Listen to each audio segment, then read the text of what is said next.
Hey everyone, it's Lucy from KBeautyHobbit.com. Welcome to my channel where I do a lot of nail tutorials. I'm not a professional nail technician, but I love nails and I've been doing my own for a couple decades now, if not longer. So I have a lot of different tips and tricks to share. I also like to show a very realistic application. A lot of these nails I buy myself. Even the sponsored ones or something that was gifted, I always give my honest, true opinion. I also like to show a very true application and none of that sped up. This is going to take you 30 seconds. Look how simple it is, and then skip half of the steps that actually make a difference in longevity. So if you're into true, honest, authentic content, I hope you stick around. Today we're going to be trying a new to me brand called Cala. This is the Velvet Touch Magnetic Powder Finish Press-On Nails. I picked these up at Marshall's. I think you can get them online as well. I'll put links for everything I'm using in the description box. This is not a sponsored video and I purchased these with my own money. Inside we have 24 nails, a little nail file, a pretty standard thing of nail glue, and an orange stick. I will be using a couple optional tools. I highly suggest you purchase some if you're going to do nails at home at all, because they're not expensive, but they're very much worth it. The first thing I like to do is figure out what sizes I will need and set them aside in the order of application. The nails are labeled. It might be hard to see on video, but there are tiny, tiny numbers on each nail. This one, for example, is a 1. If you have a hard time telling which side is the cuticle side and which side is supposed to be the free edge, usually there's a tiny bit of an unevenness right there, like a little middle part that you can find. That comes from the manufacturing process of the nails being all attached to one long piece of plastic as they go through all the painting and all that kind of stuff. And a lot of the times that little tiny speck right there is left. That will be the free edge. It is also the side for this brand where they put the size on, and that's how most of the brands are, but I don't know if that ever varies. The size, the placement of the size is not as good of an indicator of the free edge as that tiny little imperfection from the tab. When sizing press-on nails, it's crucial to get the correct size. You don't want it to be too wide because it will not adhere well and you will get moisture under there. Best case scenario, you'll have a pop-off. Worst case scenario, you will have a green nail. A green nail, if you're not aware, is basically a type of fungus from moisture getting trapped under there. It's harmless once you remove the nails and disinfect everything, but it does not come off until the nail is completely grown out. At first glance, this nail here might look like the correct size if I simply put it down, but what you want to do is set it on the nail and then press as you would when you are applying glue. When I press on it, you can even see right here, it pushes into the tissue, and this is definitely too wide. The next size is A2. I'm setting it down. That's better. But when I push it, I don't know, it still feels like it might be just a tad wide. I'm not sure. Let's see. Here's the next one. This one is A3. So I'm going to set it down.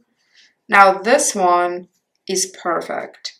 When I push on it, it spreads, it covers my entire nail bed. You can see a tiny bit of a sliver right here on the side. That's actually not bad. That is fine. I don't know if you can even tell on the video right there. There's like a tiny bit of a nail showing. Once I apply these though, it's not something that's going to stand out. I'm going to try it on my right hand. Believe it or not, the nails can vary in width from your dominant hand to your non-dominant hand, so it's good to check both hands. This still looks fine to me. What I really like is that the sizes are labeled on this little insert as well. This is so much easier for me to see than the tiny marks that are the same size as the nail on the back. I can still see those, but somebody whose eyesight is not as good as mine will probably struggle, so this is helpful here. I went through that process of sizing up each nail and set them aside in the order I'm going to apply them. Now it's time to push back the cuticle or otherwise remove it in whatever shape or form you prefer. Some people like cuticle removers, some people do the Russian manicure cuticle trimming. I am not trained in that and I don't want to risk an infection. What I like to do is push it back with a metal tool like the one shown and then take the pointy part of it and scrape off very, very gently all of that loose stuff that came off. Also, before I even sit down to film, I wash my hands with soap and water. I don't put any lotions on or any oils. I dry them thoroughly with a towel. That's why a lot of the times my hands look dry in the videos. My skin is dry, my nails are naturally dry. no matter what I do to them. Whether I do my nails or not, they always look pretty much the same.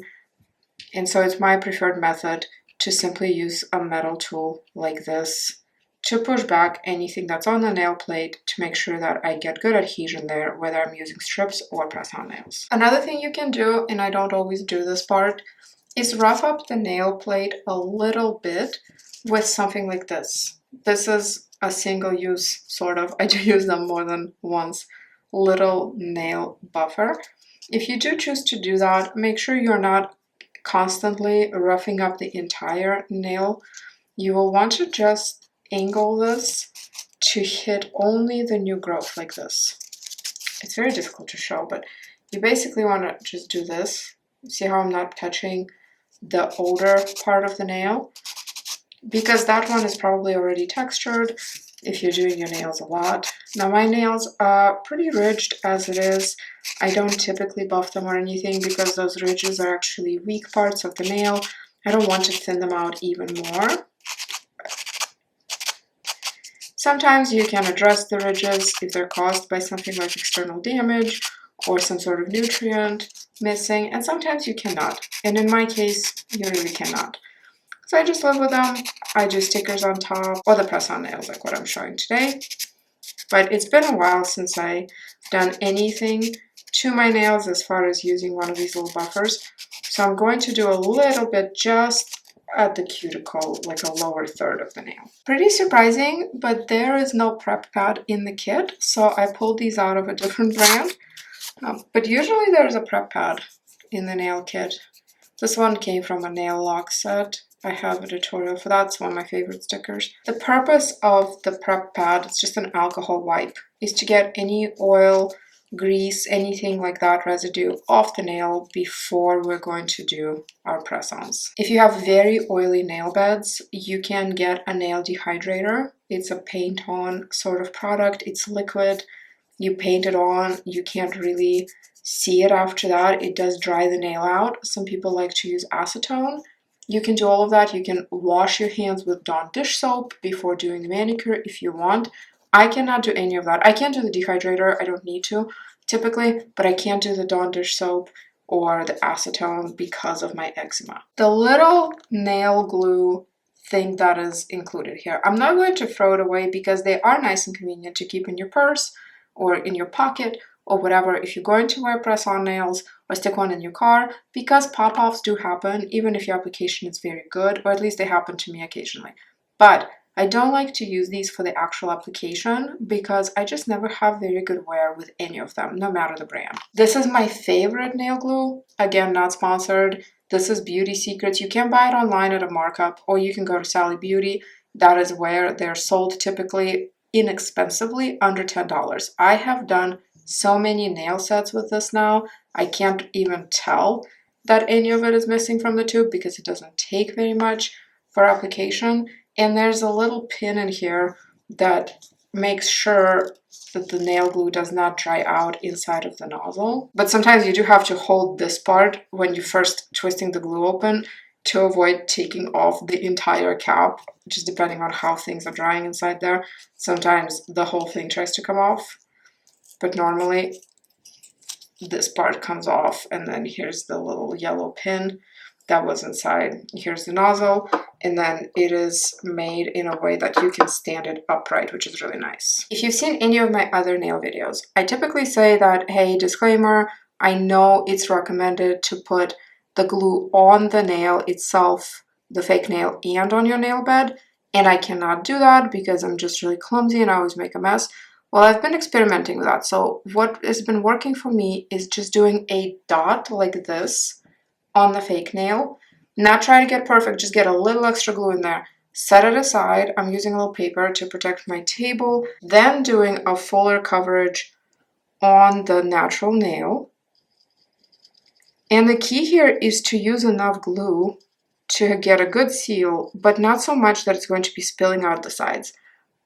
I will say, personal preference, I would rather have a pop-off and have to reapply something, and this typically does not happen with this glue really, but if it did, I would rather have a pop-off than put so much glue on that I make a mess. Because if you get this glue on your skin it is hard to get off. If you get it on the top of the nail, it's basically impossible to get off. You have to scrape it off with a nail file, damaging the nail finish, and then you will have to cover the nail with a UV cured top coat and then cure it under the lamp, which is a lot of extra steps. I don't really want to do that.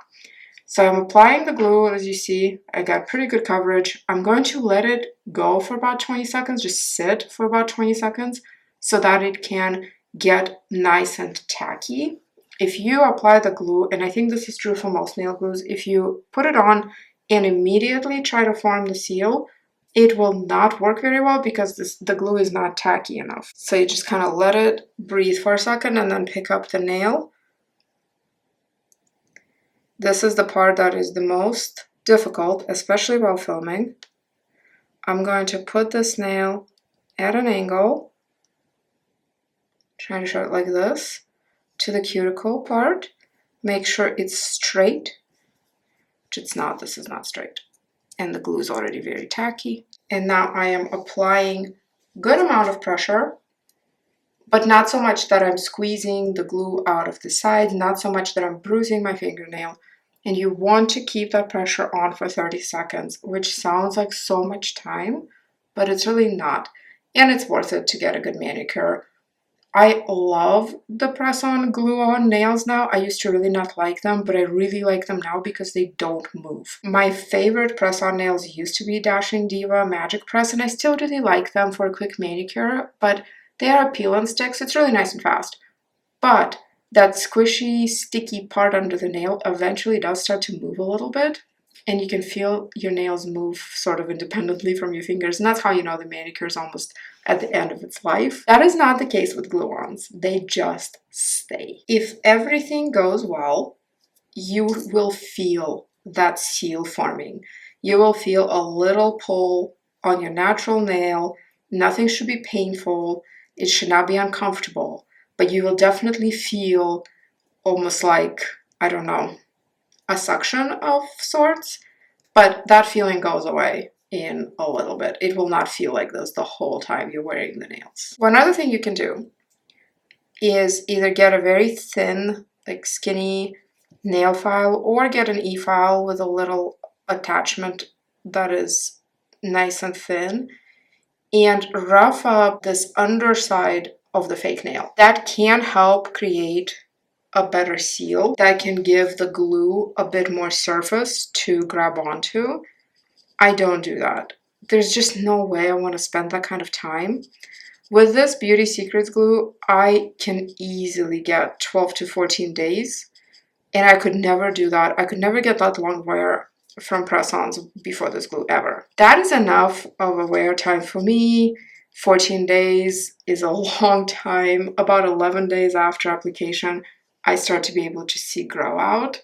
So this is enough for me. But if you're struggling, if you're following my tutorials, if you're trying all the tips and you're still not getting good wear result, one other thing to try is to create a little bit of texture on the underside of that fake nail. I'm going to go ahead and finish these off camera, and then we're going to talk about my final impressions. Here is the almost finished hand. I say almost finished because I still like to take a nail file, and the little one they included will be fine for that, and go over those parts I mentioned with the tab remnants here. I will say this brand doesn't have too big of a problem with that.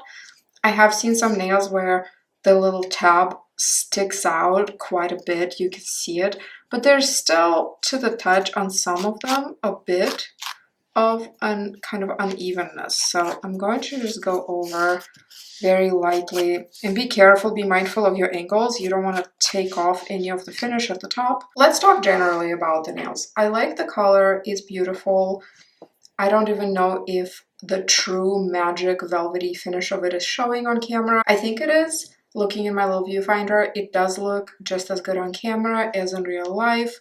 There's quite a bit of color complexity to this. It's a mauvey pink, but some of the sparkles are even looking green to me, but in a really cool way. It all goes together well. I like that.